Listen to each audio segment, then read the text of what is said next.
Lo que decía Julián me parece interesante porque cuando empezamos a charlar, Julián dijo dos palabras, que era el tema de psicosis y el tema de juego.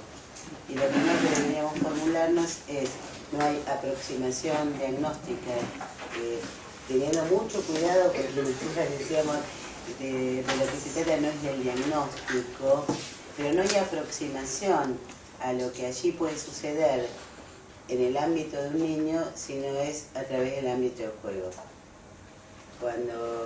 Cuando hablábamos con ella, Marisa decía algo que era, no hay niño que no juegue. O sea, los niños juegan, eventualmente habrá una imposibilidad, diríamos, del mundo adulto en ese momento transitoriamente circundante de poder entrar dentro de ese juego. Y cuando hablamos de juego no hablamos simplemente del ámbito que se configura dentro del espacio del consultorio. Yo me encontraba con una manera que Jorge Luis Borges decía en El Otro, ¿no? Y el otro el mismo. Y esto es de 1964, ¿no? Yo tenía 4 años allí. Y él decía, al hijo, como remitido al hijo. No soy yo quien te engendra, son los muertos, son mi padre, su padre y sus mayores. Son los que con un largo dédalo de amores trazaron desde Adán y los desiertos, de Caín y de Abel, en una aurora tan antigua que ya es mitología. A ver, cuando digo del juego, hablamos de que cuando podemos empezar a pensar a un niño en un ámbito de juego, es que estamos como alejándonos de un concepto de desarrollo para poder empezar a pensar un concepto de historia. Todo lo que se formuló en relación, piensen que el concepto de infancia es un concepto muy novedoso. Hasta la Edad Media el concepto de infancia era inexistente. Los niños eran eran adultos pequeños. Entonces, igual jugaban, porque si bien no había el concepto de juguete, los niños agarraban cositas que encontraban por ahí, y bueno, y ahí aparece el juego de las piedritas, el juego, o sea, la existencia de juego siempre acompañó al campo de, podríamos decir, de las primeras operaciones que se dan en un ser humano hasta ser un adulto, entre comillas también, pero el juego fue inherente. Esto no es un dato menor, porque que no haya habido niños hasta hace poco no significa que todas estas operaciones no hayan sido necesarias que se produzcan. Lo que después vamos a meternos un poquito más con ella, que me parece que es un tema muy interesante para que realmente podamos profundizar en lo que estamos hablando, que son de las operaciones simbólicas, que son imprescindibles que transcurran en la vida de un organismo vivo humano, hasta que podamos, si así formularnos más adelante, cuando el encuentro con la sexualidad tomada como tal es posible, y con la palabra, que podemos decirlo de alguna manera, de a poquito propia, y podamos hablar de diagnósticos de estructura. Hay veces cuando se habla de diagnóstico parece como si fuese, y esto lo charlábamos recién, como si resultase un atajo facilitador, cuando en realidad es complejo, decir que formular diagnóstico de psicosis infantil fuese lo más complicado. Lo más complicado es poder decirnos a nosotros que no podemos, no tenemos los recursos porque la estructura, porque el niño no puede dar cuenta de esto, de que en realidad estamos ante fenómenos que podríamos formularlos de una manera como fenómenos psicóticos, pero sin poder decir que esto efectivamente es una estructura psicótica. ¿Se entiende un poco lo que estoy diciendo? Porque prefiero que nos podamos preguntar, si yo me encuentro ante un ser humano adulto, que presenta fenómenos de que yo estoy interactuando con él, empieza a taparse los ojos, o sea, se producen todos los que llamamos, quiero hacer lo más sencillo posible, los fenómenos elementales. Bueno, uno dice es una estructura psicótica. Ahora, ante un niño, por eso no es facilitador, porque a veces parece como que uno fuese bondadoso y dice, no, en realidad no se puede hablar de un niño psicótico. Esto no se trata de una cuestión de bondad, se trata de una cuestión que no están dados los elementos, que ahora vamos a tratar de hablar un poquito de esto, para que uno pueda decir esto es una estructura, porque no la es, porque no están los... García Lorca lo decía excelente, yo voy a mezclar algunas cosas, pero hablaba del niño como toda esa superficie neuronal, pero que estaba abierta. Y acá los que somos médicos o los que han estudiado psicología y vimos la biología, sabemos que los niños al nacer todavía no tienen las vainas de mielina. Entonces, él lo hablaba en estos términos para casi configurar esta posibilidad de atravesamiento. Porque si fuésemos, bueno, animalitos, los animalitos nacen y ya empiezan a caminar. El ser humano, el sujeto humano, esta posibilidad no la tiene.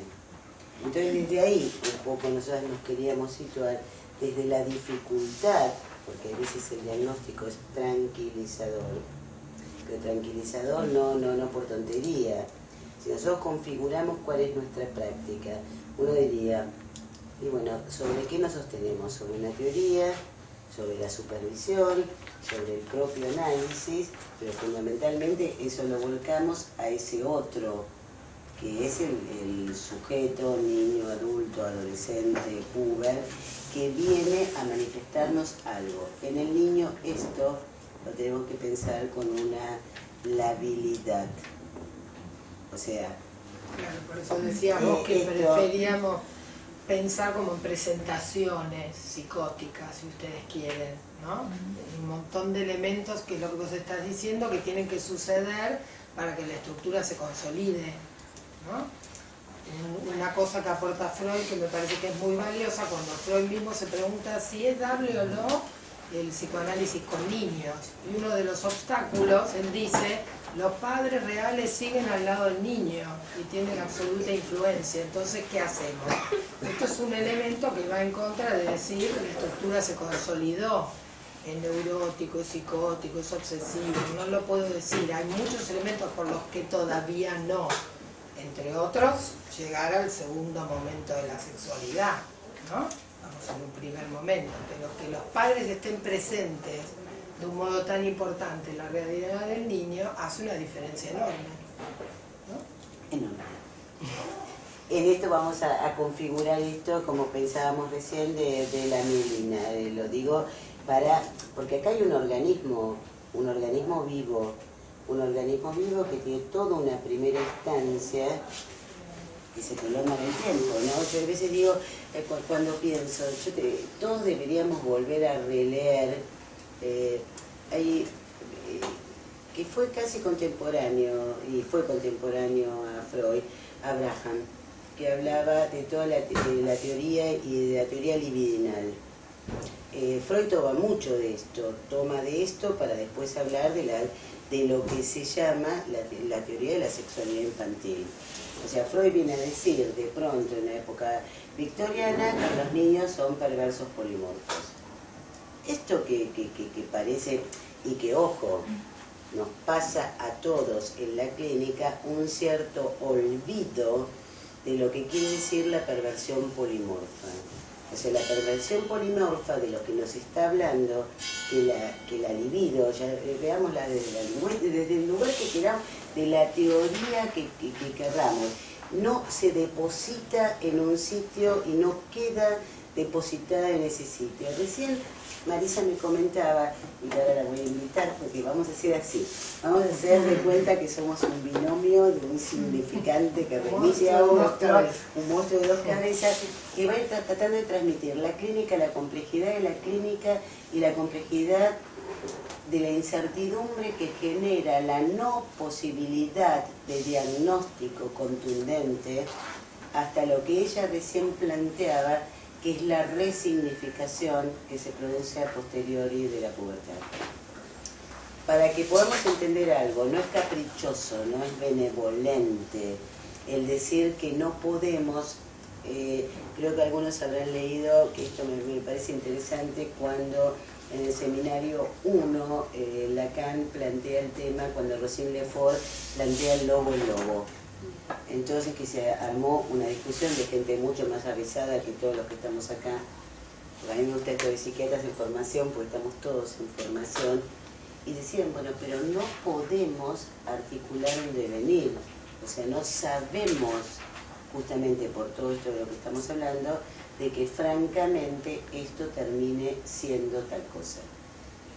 Esto no inhabilita, por eso yo ahora voy a invitar a Marisa que les pueda contar una situación clínica, que uno no tenga encima más responsabilidad en el sentido de facilitar determinadas operaciones que en ese niño no se han producido para abrir el campo de que el devenir sea no determinado psicótico, aunque todavía no está confirmado que una situación de muchos fenómenos psicóticos en la infancia, con o sin tratamiento, terminen sine qua non en una psicosis. Esto sí lo quiero plantear, porque si no es complejo de pensar que un niño puede ser portador de una psicosis. Porque lo voy a hacer, y ahora la voy a dejar hablar a ella, en 3 elementos, y vamos a plantearlo en los términos de la psiquiatría de adultos, atravesado por supuesto, porque ahora todo está atravesado, el psicoanálisis, la psiquiatría, no hay compartimentos que estén divididos, porque esto hay que sacarse esa imagen, como también ahora se está discutiendo un poco esto de si está tan dividido la neurosis de la psicosis. Yo hay cosas de las que no puedo hablar porque la geometría que ahora está empezando a atravesar el psicoanálisis me excede.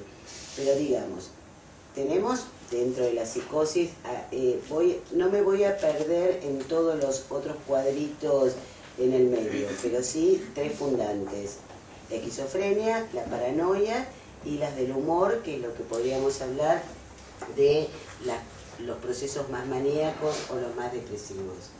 Para todos esos procesos, de alguna manera, ya sea para afuera, como se produce en la paranoia, para adentro, como se produce en la esquizofrenia, y para adentro y para afuera, como se producen los episodios maníacos y depresivos, tiene que haber una extinción del yo. Por eso digo que no es benevolente lo que estoy diciendo en relación a la psicosis en la infancia. En los primeros años de vida, en la pubertad, todavía no podemos hablar de un yo francamente constituido para que se pueda escindir. ¿Se entiende? Por eso digo que no lo digo para facilitar, sino para complejizar y para al mismo tiempo decir cuál es la alternativa y desde dónde está una responsabilidad importante como analistas en el campo de la infancia de poder percibir estos fenómenos. Había otra época que, qué sé yo, que se decía a un niño, bueno, ya va a hablar, por ejemplo. No, y ya va, qué sé yo, ya va a dejar de hacerse pis.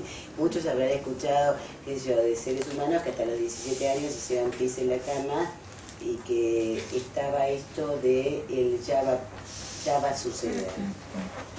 Que nos planteemos las cosas desde este lugar hace decir, bueno, hay una responsabilidad en el sentido de esto que digo, el propio análisis, la supervisión y la teoría, para poder saber desde dónde y cómo intervenir en el acompañamiento de esto que decimos, operaciones lógicas que se deben dar en el campo de la infancia. Por eso contales ese que me contabas hace un ratito, el niñito de un año y medio. No, le comentaba, no voy a contar todo el caso, pero era para una reseña que tiene que ver con haber trabajado con un nene muy pequeño, 1 año y medio, que cuando consultaron los padres porque no dormía no dormía, 20 minutos se despertaba, 20 minutos se despertaba, y cuando yo lo recibí, digo, esta cuestión del diagnóstico no me dice demasiado de ese niño. Puedo decir psicosis y después no sé de cada niño qué. Cuando yo recibo a este chiquito, era un nene que venía complicado, que hay que intervenir prontamente. No sé qué hubiera pasado de no intervenir, ¿no? Pero podría parecer que iba para un autismo, para una psicosis, no sé, no me importó. Lo que yo vi era un nene que sufría mucho y que tenía enormes dificultades para conectarse con los demás, que aparte no dormía y que hablaba todo el tiempo en tercera persona, repitiendo en idioma neutro las cosas que él miraba en la televisión. Y tenía conductas raras. Repetía, a mí me costaba muchísimo entender lo que él estaba diciendo. También tenía dificultades para armar juego conmigo, porque jugaba solo yo, entonces al principio no entendía nada.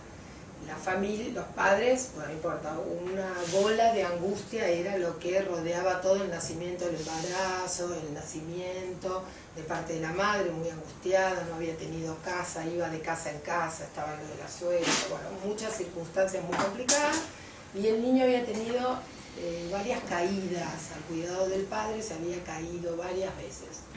Así que yo, escuchando ese relato, pensé algo muy sencillo, que es: este nene está asustadísimo. Están todos asustadísimos y con ese miedo y este susto nadie puede dormir. Bueno, el primer periodo fue algo así como sacar angustia, ¿no? Limpiar el campo y dar indicaciones muy sencillas para que este pibe pudiera dormir y los padres estuvieran aliviados. Pero después todo lo que yo veía tenía que ver con que este niño funcionaba no en el nivel del significante, sino que funcionaba en el nivel del signo. ¿Qué quiere decir esto? Algo para alguien, las cosas eran de una manera, con mucha exigencia, un nene muy brillante y muy exigido. El padre también es un cerebro muy talentoso en lo que hace, ¿no? Muy aparato, si se quiere, y tenía sobre el pibe una exigencia enorme. ¿Cómo yo me daba cuenta? Porque cuando él pudo empezar a jugar conmigo, yo logré ir armando un espacio de confianza transicional, si se quiere, para poder jugar. Él me corregía mucho todo lo que yo hacía, tenía que ser de una manera, muy estricto, ¿no? El juego es algo más bien creativo, flexible. Bueno, esto todo daba para el lado del signo. La vaca dice mu, el perro dice mu, todo era, ¿no? El rojo va con el rojo, todo esto, entonces el juego era un poco aburrido. Pero esto hablaba de cómo él se estaba estructurando, y por eso me dio la pauta de cómo él hablaba. Yo dije, claro, este pibe no habla, esto no es hablar. Decir las cosas así, eso no es hablar. Pero el problema es que no se puede enseñarle a alguien a hablar desde afuera, ¿no? La lengua, el poder adquirir el lenguaje es una operación que se da o no se da, o se da con dificultad. El pibe hablaba, pero no comunicaba nada. Entonces, lo que yo me aboqué durante un tiempo enorme fue, ella asociaba con Melanie Klein, a enchufarle el significante. Yo tengo que hacer algo en el juego para que el significante entre en el inconsciente de este pibe. Entonces me ocurrió algo que fue como una jugarreta. Entonces cuando él agarraba los animales, que los ponía en orden y los iba mencionando uno por uno eternamente, porque encima yo tengo un montón de animalitos, así que todo, yo empecé, uy, yo soy una vaca, no, porque yo soy un perro, miau, y él me miraba y me decía, no, es un perro, ay, qué tonta, me equivoqué, y empecé a hacer juegos significantes en el juego.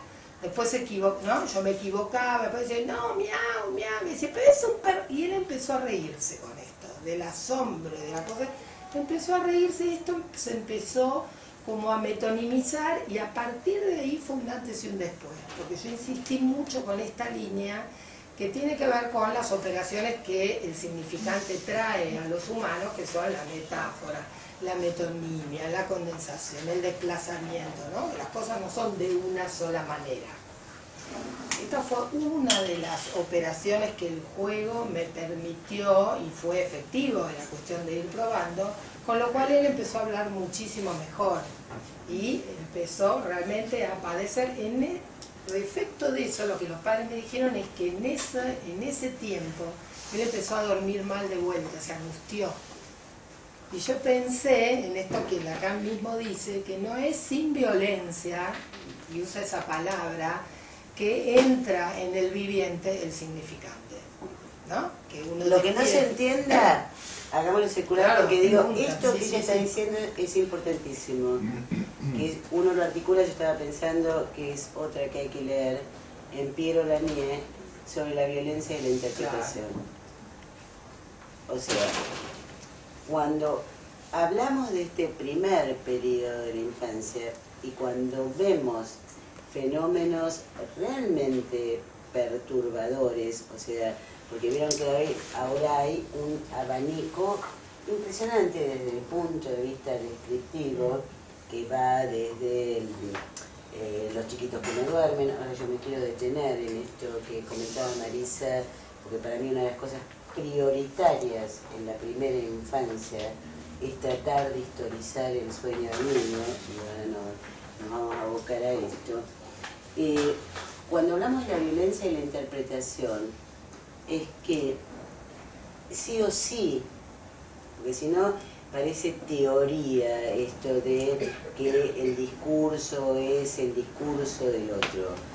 Una mamá, atravesada por un padre, ¿no? Porque si hay algo que la cuestión es padre-madre, no importa qué padre, el padre del psicoanálisis porque le gusta Freud, el padre de la patria porque es San Martín, o sea, pero sí digo porque si no pensamos que se trata de un padre y una madre atravesada por algo, y bueno, llega un momento que como sea, si el chico está llorando, tiene que violentar esa situación y decir, este chico llora porque le duele la panza.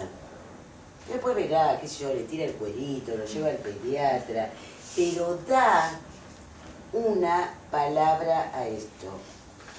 Yo me acuerdo, por esto digo del sueño, que uno después lo ve cuando empiezan las situaciones puberales, que lo primero que tenemos que ordenar es el sueño. No por una cuestión anecdótica.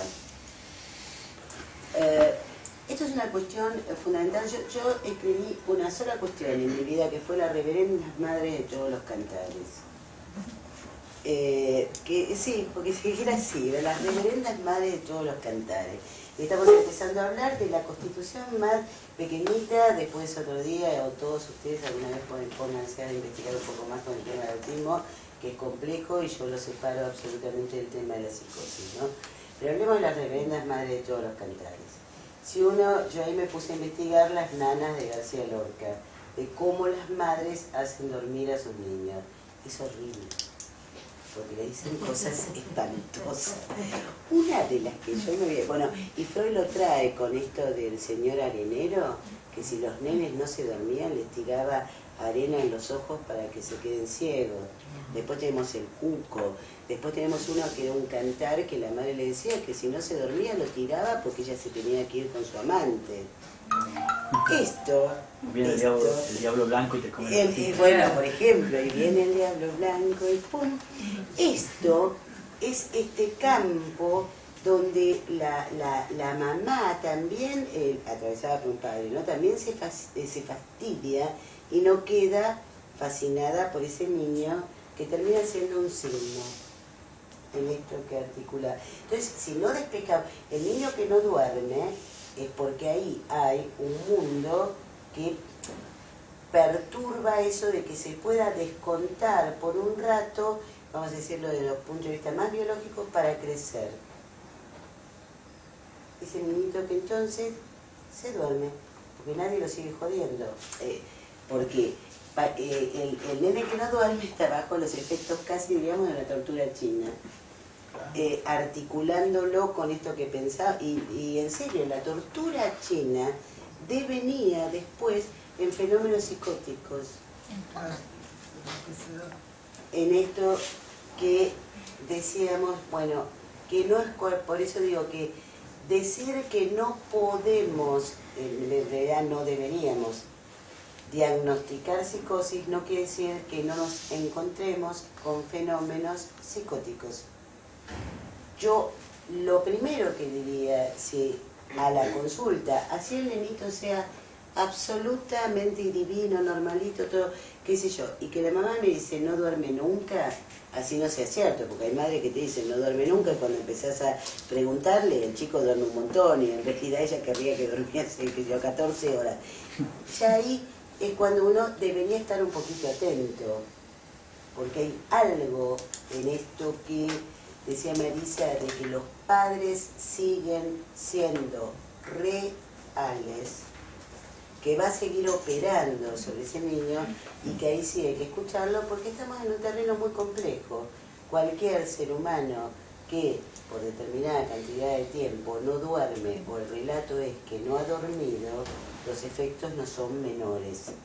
Entonces, bueno, ahí entra sí el campo de que no se pueda o que no debamos hacer un diagnóstico de estructura psicótica si nos complejiza. Porque el diagnóstico es irremediablemente tranquilizador. ¿En qué aspecto? Digo, ya sabemos en qué estructura nos situamos, pero volvemos a insistir, en un niñito así pequeño, aunque hable en tercera persona, aunque se mueva de un lado para el otro, decimos, bueno, pero en realidad, ¿cómo podría ser psicótico? Esto sí lo pregunto, porque es algo que debemos preguntarnos. ¿Cómo podría ser psicótico si partimos de la base que en todas las psicosis, bueno, tiene que haber una extinción del yo? Y acá estamos ante un yo que está en un devenir. Igual lo que comentábamos con ella, todos les habrá sucedido, si han tenido práctica clínica, que hay chiquitos que uno realmente se impacta por la cantidad de fenómenos psicóticos que nos pone en juego.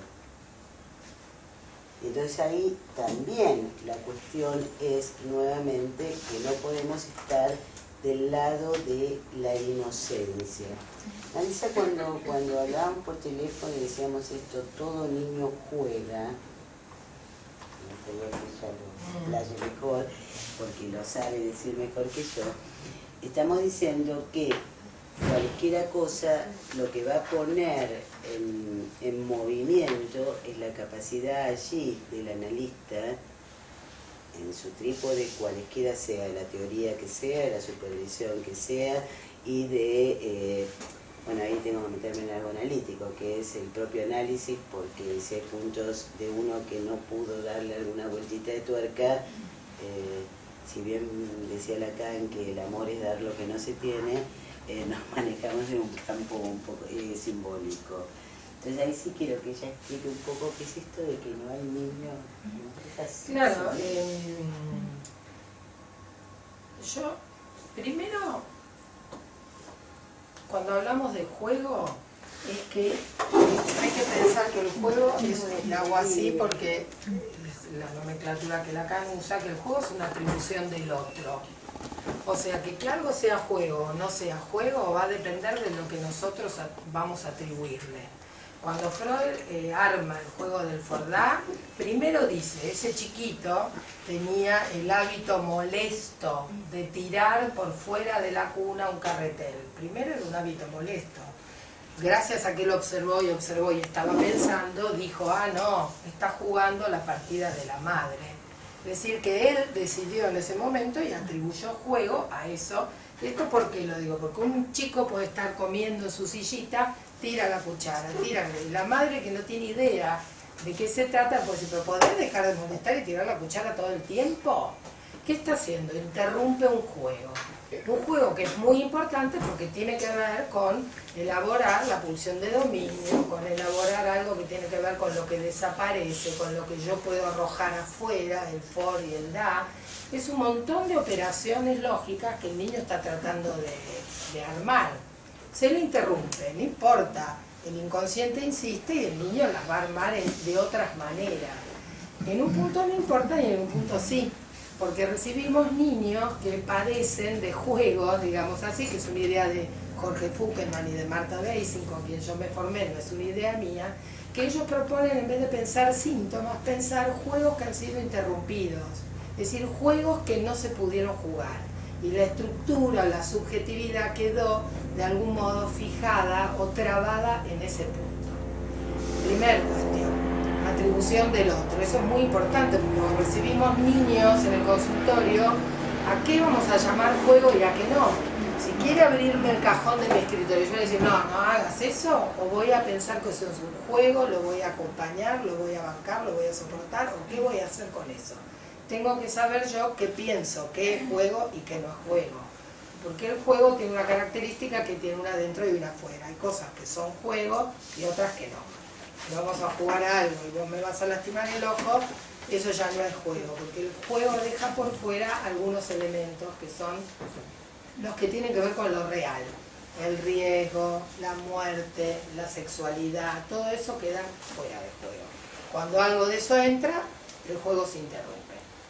Así que es un operador muy interesante porque arma un espacio ficcional, pero que es un espacio delicado, que se rompe fácilmente. Entonces, cuando nos ponemos a jugar con un niño tenemos que saber que ahí hay un espacio, un juego, y si quiero alguna otra cosa que no tenga que ver con lo lúdico, tengo que decir, pido, espera, y me salgo para arreglar la regla o para lo que sea, ¿no?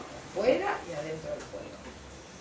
Ahora, sí. A mí me vino con esto a una niñita que yo atendí durante bastante tiempo, hasta que el análisis fue interrumpido por los papás, porque cuando, esto es una cuestión, cuando trabajamos con chicos que tienen dificultades bastante importantes, siempre tenemos que tener como preavisado que la interrupción del tratamiento es algo bastante frecuente. Y si lo vamos a pensar dentro de diagnósticos psiquiátricos, yo cuando la conocí a Carolinita, era la niñita de la descripción absoluta de las Asperger. Pero categóricamente, yo todavía no pude desarrollar mucho todas las hipótesis que después me vinieron a la mente, ¿no? Pero una chiquita, todavía era muy chica, entonces no tenía tanto de hablar, pero sí, una de las cosas que más me impactaba era que dibujaba bien al estilo Miró, tenía una capacidad por eso digo, esto es interesante para también desarticular un poco, ¿no? Esto de, bueno, el dibujo, el garabato, ¿no? Esta era una nena chiquitita que dibujaba cual si se lo pudiésemos pensar, cual si tuviese, no sé, 11, 12 años, pero con talento. Y la verdad es que tenía esto de evitar la mirada, se perdía en las luces del consultorio, tenía una cuestión que era muy difícil entrar y transformarla en un juego, porque era más una cuestión autoerótica de ponerse como en una B y hacer igual que el ventilador. Pero bueno, el aspecto del dibujo era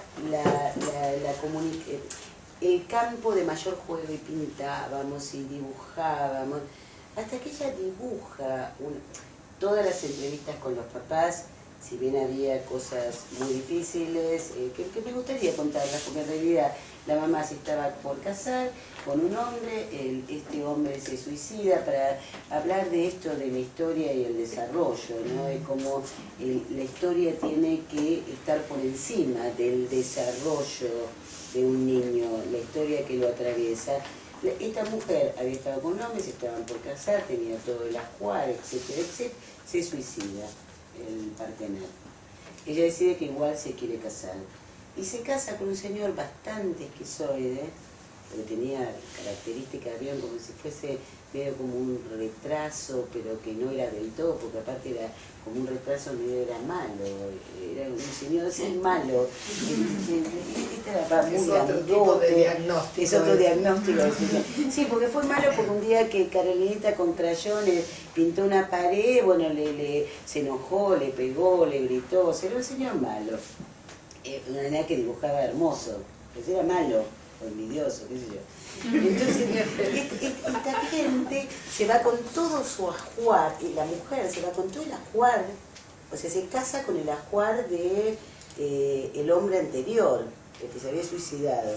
Y en esa cama ella seguía teniendo un oso gigantesco que él le había regalado, pero, o sea, todo era un engrudo. Tiene esta nenita, esta gente hace, por lo menos por el relato de los papás, y yo lo creo, pues a mí me lo deriva su pediatra, un desarrollo bastante normal, pese a estos papás, hasta el año y medio, hasta que el año y medio se silencia. Igual siempre con producciones gráficas, pero se silencia y empieza a evitar en absoluto, pero a como dé lugar la mirada. Bueno, ya seguimos dibujando. Cuando tratabas de hablar con los papás cuál era el episodio que había sucedido, no había ningún relato más todo esto que les cuento de mi historia, que ya era una historia sobrecargada de duelos y de cuestiones. En un momento determinado, les estoy hablando de una nena de 4 años y medio, dibuja una bebita en ¿vieron las sillitas de comer? Con la boca gigantesca y 2 seres, o sea que ella, aparte me dijo, mapa, gritándose entre ellos, pero era una escena, primero, muy bien dibujada, yo le digo otra vez, la cuento una escena muy bien dibujada, pero sumamente traumática y violenta. Yo la mayoría de las cuestiones y de los dibujos de Carolina no los compartía con los papás porque los papás no eran receptores amorosos de estos dibujos. Qué loco el uso ahí de la oralidad, sí, ¿no? Porque es la boca para comer, pero también la boca para pelear. Destruir. Entonces ahí sí, me encuentro con los papás, les comento este dibujo y ellos ahí me relatan una escena, pero acontecía en la realidad. En ese momento la mamá de Carolina, más o menos para esta edad, al año y medio, cuando Carolina se silencia, y les digo, cuando uno la veía desde el campo, o sea, de la imagen, era una niña preciosa, pero con la mirada, uno decía, bueno, de la mirada no es cualquier cosa de los niños, esa mirada que se va para el lado de algún aspecto bastante psicótico. Y ahí me comentan que sí, había habido un episodio donde Carolina, ahí ellos lo pueden realmente relatar, ella había vuelto a quedar embarazada. Y ahí el padre quería que tuviesen a ese futuro hijo, ese hijo, ella bajo ningún punto de vista, y se genera una escena de violencia que ellos dicen que nunca más habían tenido una escena de violencia así. Esto lo pueden recordar a partir del dibujo, y donde Marisa, que es una de la mamá, dice, yo a partir de ahora voy a matar a todos mis hijos. Este relato que viene a posteriori, y te digo de una niña que verdaderamente, nada que ella dijo lo de la oralidad, ¿no? Verdaderamente era como un Asperger, una nena que andaba por el mundo muy disociada. Después, bueno, todo tuvo un recorrido, se pudo escolarizar, hubo un montón de cuestiones muy interesantes, pues se trabajó con el colegio. Ella empezó a partir del dibujo y de muchos juegos que se siguieron haciendo con esto, de los que gritábamos en el consultorio, lo pago, etc. Hasta que cuando hubo un punto de inflexión que ella denuncia a la mamá porque viene con la marca de una mano en la cara, la mamá le dio un cachetazo, ella dice, fue mamá, y bueno, habrá durado un mes más en tratamiento.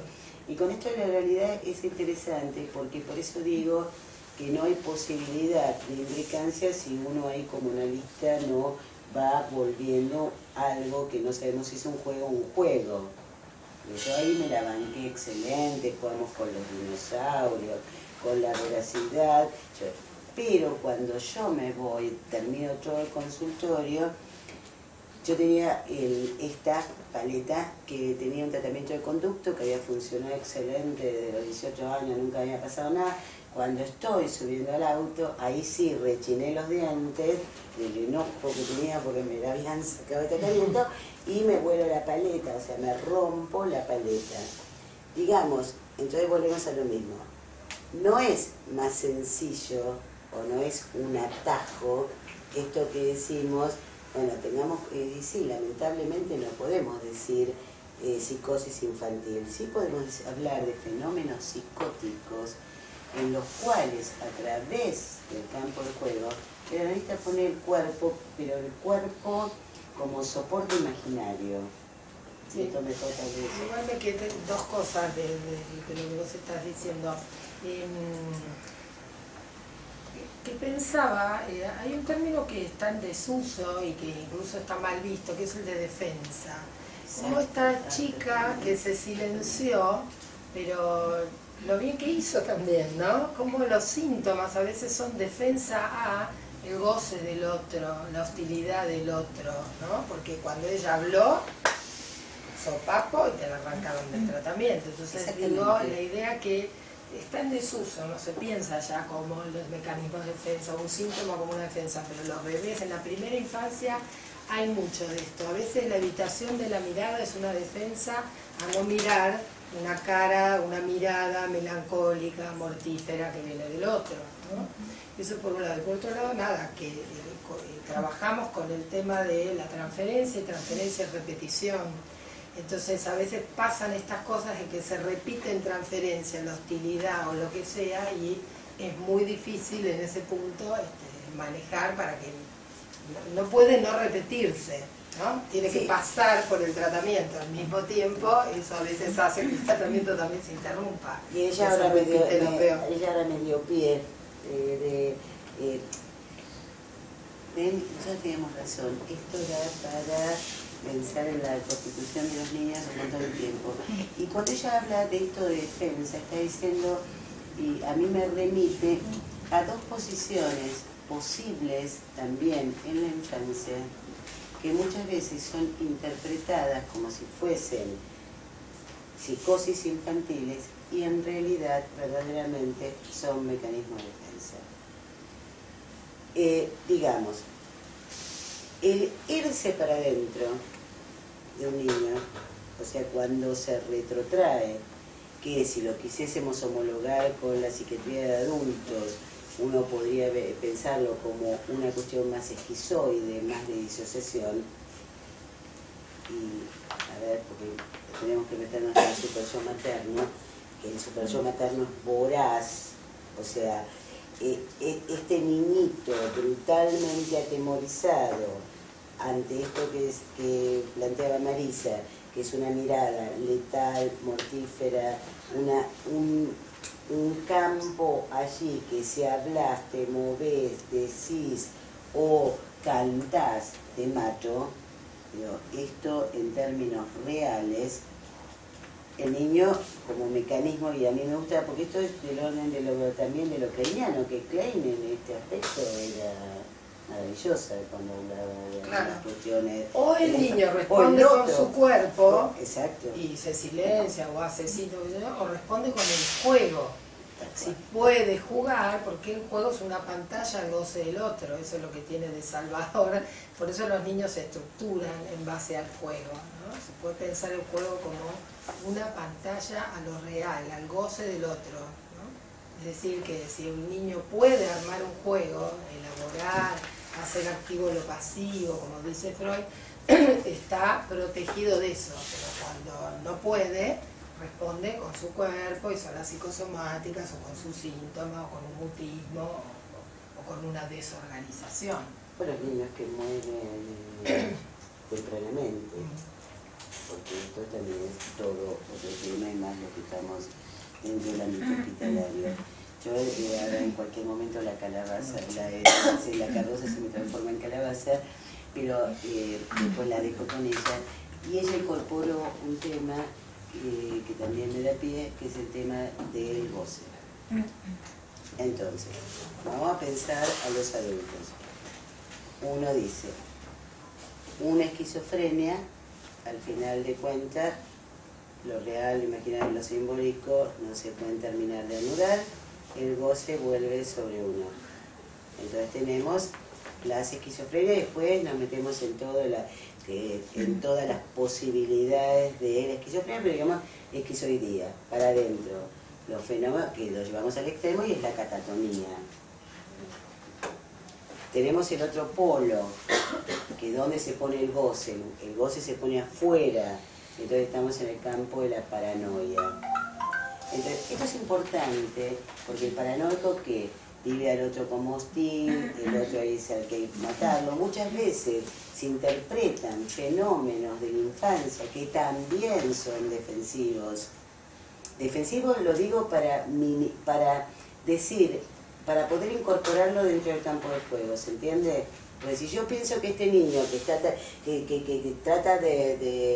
que anda por el colegio pateando a todos los compañeros, esto lo puedo transformar en el campo de juego, en una batalla donde ponemos un montón de monstruos, que uno se entiende de dónde lo estoy situando, porque al final estamos diciendo que demos la oportunidad en el campo de la infancia, cuando todavía nada se abrochó, porque esta es la realidad, nada se abrochó, que ese goce se puede ubicar en otra parte.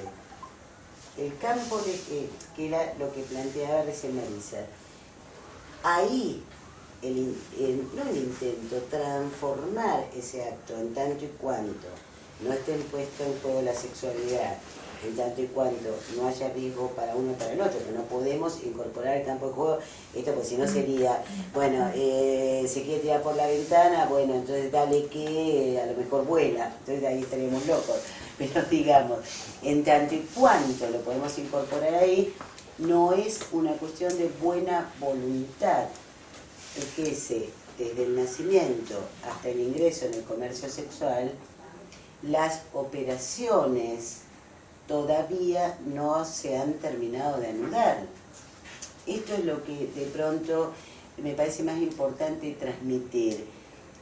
Más que el diagnóstico, y sabemos que hay montones ahora de todos los trastornos graves, de desarrollo, etc. Lo que tenemos que ver es dónde este niño, lo traumático, pero traumático, por eso di el ejemplo de Carolinita, ahí sí se produjo un efecto brutalmente traumático, con lo cual esta niña, por lo menos en relación a sus padres, hay determinadas cuestiones que no podía jugar. Entonces, ese juego en algún lugar se tenía que desarrollar. Los padres, bueno, la llevaban a tratamiento, se desarrollaron una serie de cuestiones, hasta que, como decía Marisa, bueno, cuando tomó la palabra y pudo denunciar algo del orden de esta hostilidad, y bueno, ahí por supervivencia también, los padres la sacan de tratamiento por supervivencia de ellos, ¿no? Después hay cuestiones diagnósticas inimaginables, como una vez yo recibí unos papás que nunca llegué a verlo al niño, que me cuentan de que el nene se había tirado de un altillo muy alto diciendo que era Batman, Superman, no sé cuál de esos superhéroes, y se había hecho torta, estaba enyesado todo, no sé qué, y ellos estaban recontra preocupados. Yo pensé, pero el nene está jugando, pero averiguo con ellos, hubo una entrevista a dos, yo nunca llegué a verlo, porque ese nene, no, lo único que le pasaba, que no era poco, es que no tenía mucha fantasía, muy poco principio de realidad y muy poco límite por parte de los padres, que eran bastante tontos. Un poquito tontos, pero lo digo así, no quiero decir, pero... Ay, porque me tengo que ir, sí, pero no me quiero ir. Porque esto que cuenta ella, esto de tontos y pocos límites, también a mí me pasó cuando yo era residente de primero o segundo año, que me consultan por un nene que ahora estaban preocupados los papás. Pero fue muy interesante lo que pasó. Se había muerto el abuelo. Entonces le dijeron lo del cielo, lo de que el abuelito estaba bien. Bueno, le pusieron tantas flores al tema que la mamá, porque ahí, acá sí hubo límite, pero igual vinieron, le contaba un montón de cosas preciosas del cielo, de la muerte, de no sé qué, y cuando la mamá está llegando, vinieron en el tercer piso, ve que el nene está balconeando, directamente balconeando. Sube con un nivel de angustia impresionante, lo agarra así, y le dice, ¿qué estás haciendo? Con un límite, porque este se tiró, porque ahí nadie interceptó, Ay, me está llamando mi sobrina que es con la central. Pero bueno, entonces la madre cuando lo agarra, y él le dice, y el nenito le dice lo del abuelito y todas estas cuestiones, la madre dice, ¿sabes qué? mentira lo que te dije. ¿Sabés lo que pasa cuando uno se muere? Lo meten a uno, lo entierran en la tierra, se lo comen los gusanos y nunca más. Entonces la mamá y el papá venían, porque después el niño no podía dormir por lo que le había hecho la madre. Yo te llamo enseguida. No podía dormir porque lo que le había dicho la mamá, pero digamos, ahí por lo menos operó un límite desde algún lugar entre la vida y la muerte para que la fantasía no terminase en el estrolado. Entonces, la función materno-paterna generalmente es fallida, por suerte. Hay muchas veces que es sumamente tanática, porque, digamos, cuando un niño no puede advenir como sujeto, ya sea porque se muere prontamente, ya sea porque no puede establecer lazo social, no puede estar en un proceso de aprendizaje, no puede vincularse con el otro, en realidad ahí estamos hablando, bueno, de ese goce inacabado que, si lo pensamos en términos reales, termina devorando a la cría, ¿no? Y ahí es donde tenemos que intentar trabajar nosotros. Menudo despelote. La dejo con ella. Chicos, gracias realmente, pero bueno.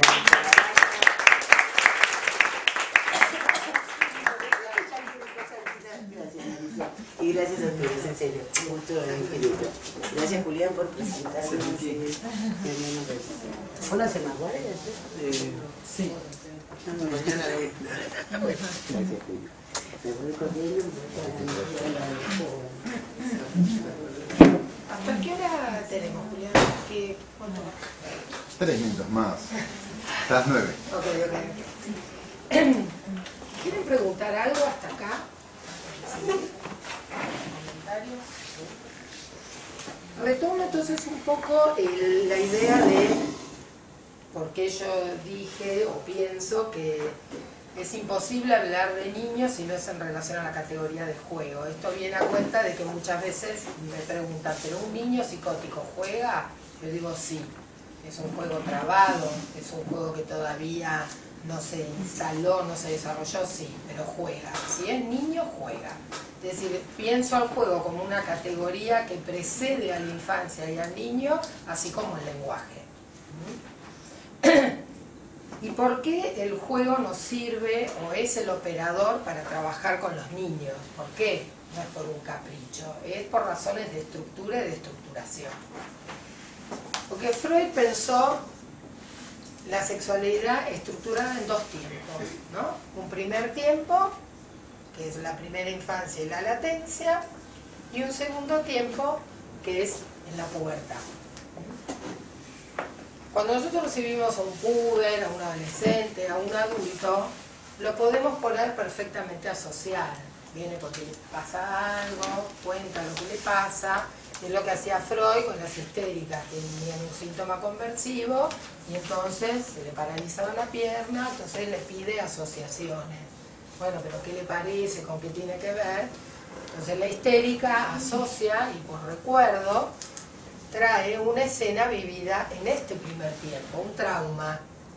Y porque cuando yo entré a la panadería, un hombre me quiso tocar la cola, recuerda eso. Un punto reprimido, traumático reprimido, pero la teoría clásica y primera de Freud, núcleo patógeno del síntoma y por reminiscencia y asociación a ese punto traumático, el síntoma conversivo se iba remitiendo. Entonces está perfectamente pensado el dispositivo para que un adulto o un adolescente hable y asocie desde este tiempo de la sexualidad donde está hacia un primer tiempo, ya que los traumas funcionan así, el síntoma también, ¿no? Necesita 2 tiempos.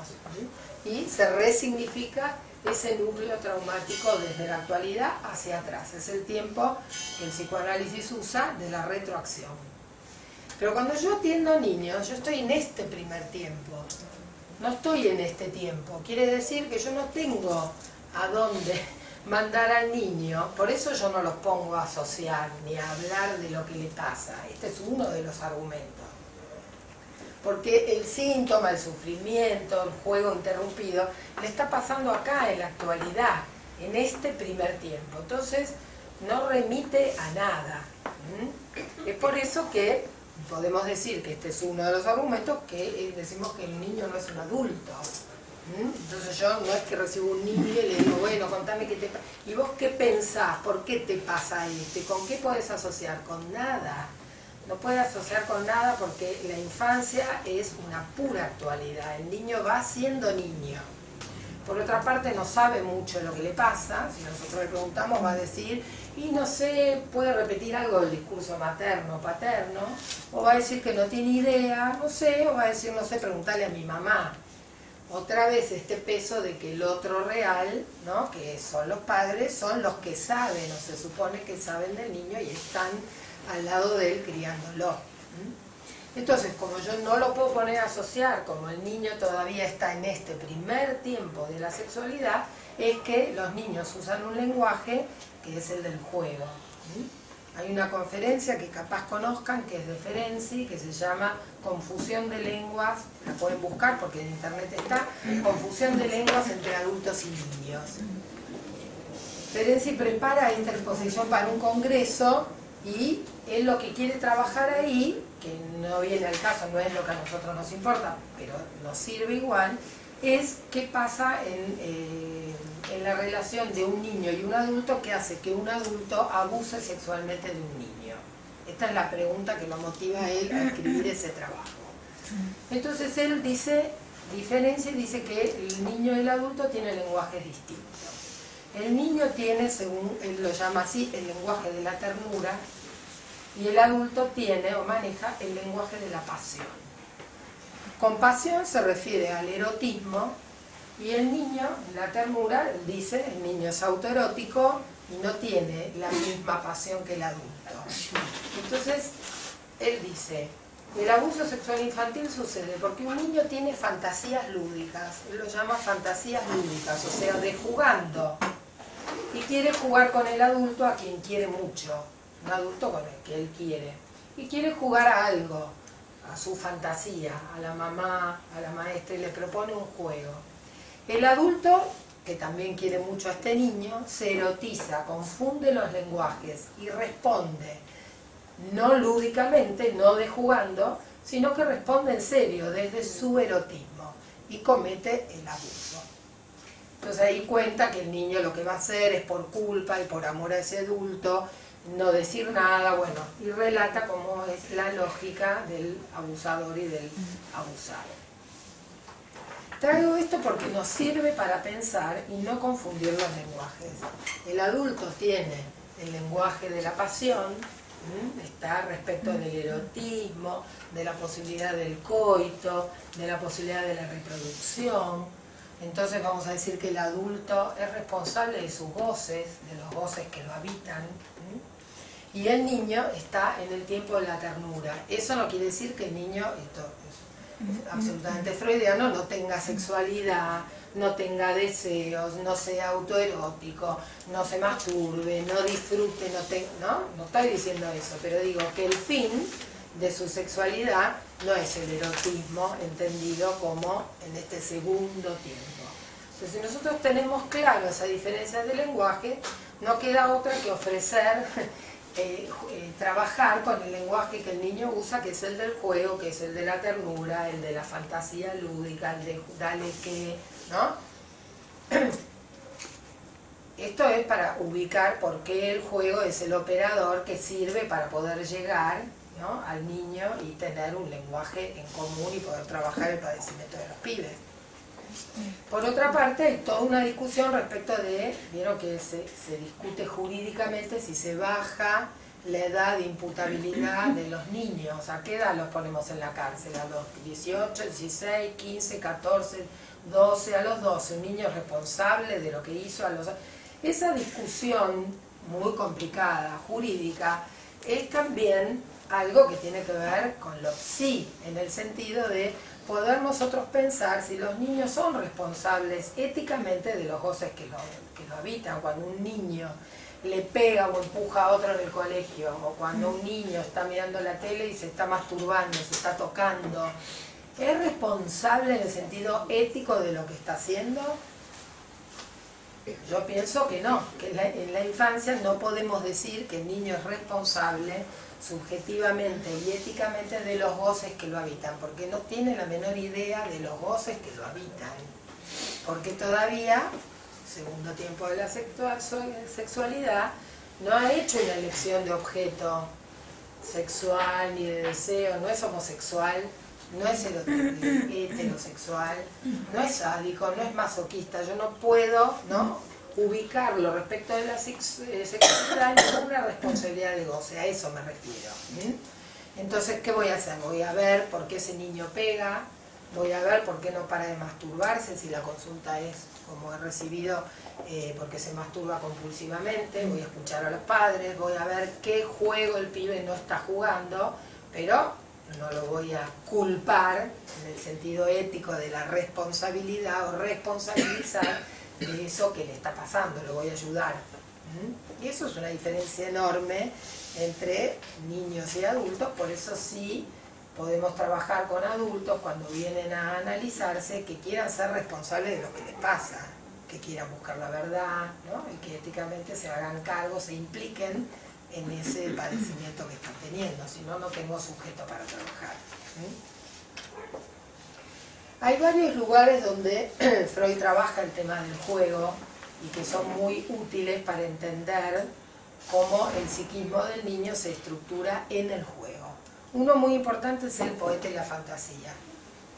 Ese texto es hermoso, lo pueden leer y es recontra clarísimo, porque ahí Freud también hace una distinción entre el primer tiempo, entre la infancia y de la pubertad en adelante.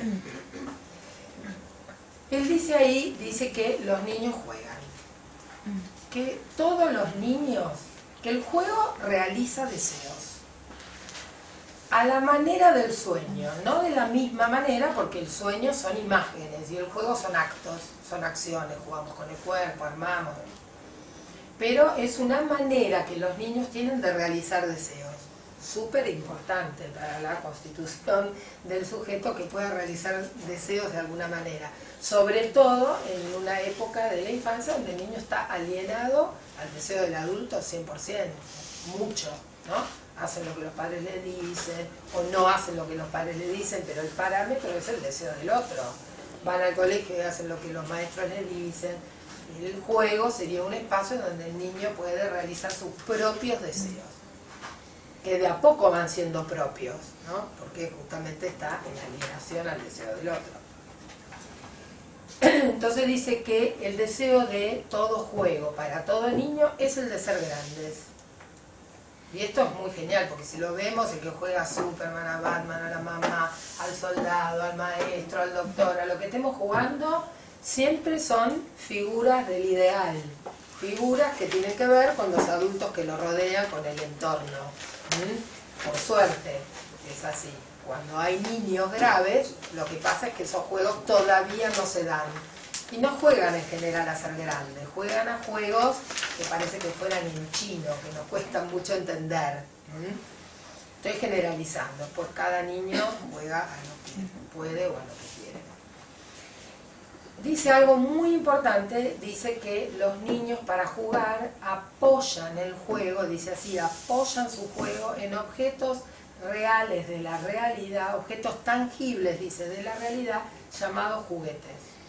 Esto es muy importante, porque si yo entro a una habitación y veo que hay juguetes tirados, estoy segura que por ahí pasan los niños. No tengo dudas, porque necesita apoyarse en objetos de la realidad. Sí. Perdón, ¿puedes repetir cuál es el texto? El poeta y la fantasía, 1905 creo que. ¿Por qué nos importa esto? Porque el juego no es lo mismo que la fantasía.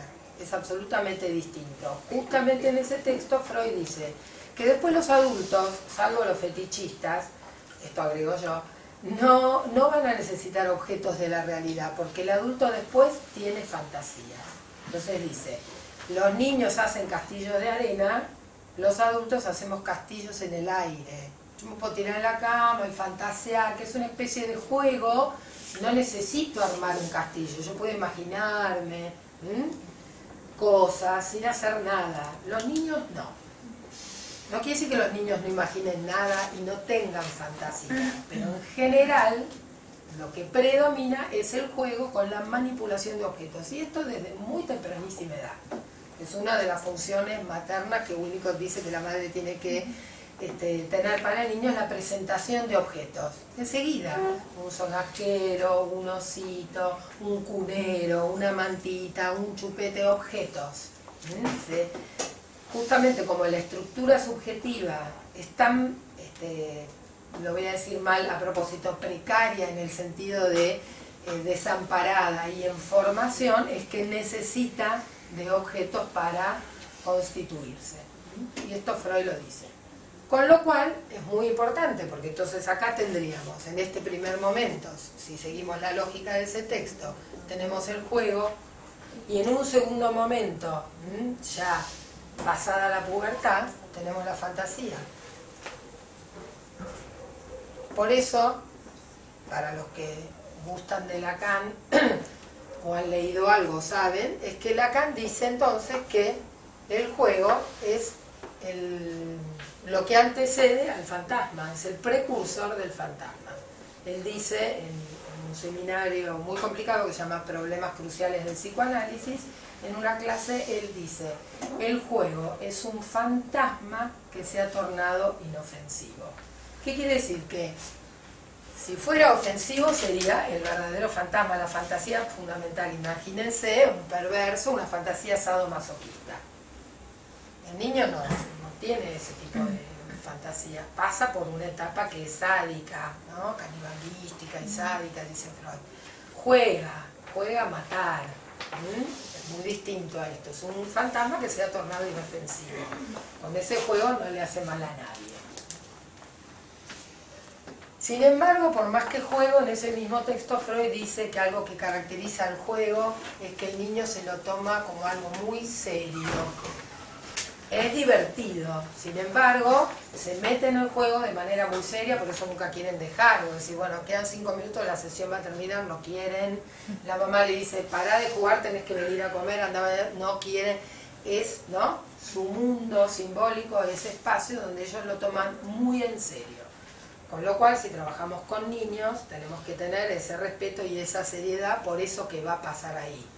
No lo interrumpo, trato, ¿no?, de tomarlo con la misma seriedad que tomamos a alguien que viene a hablar, no importa la edad que tenga, o cuando dibuja o cuando habla. Porque si bien es divertido, es serio porque ahí se elaboran un montón de cosas.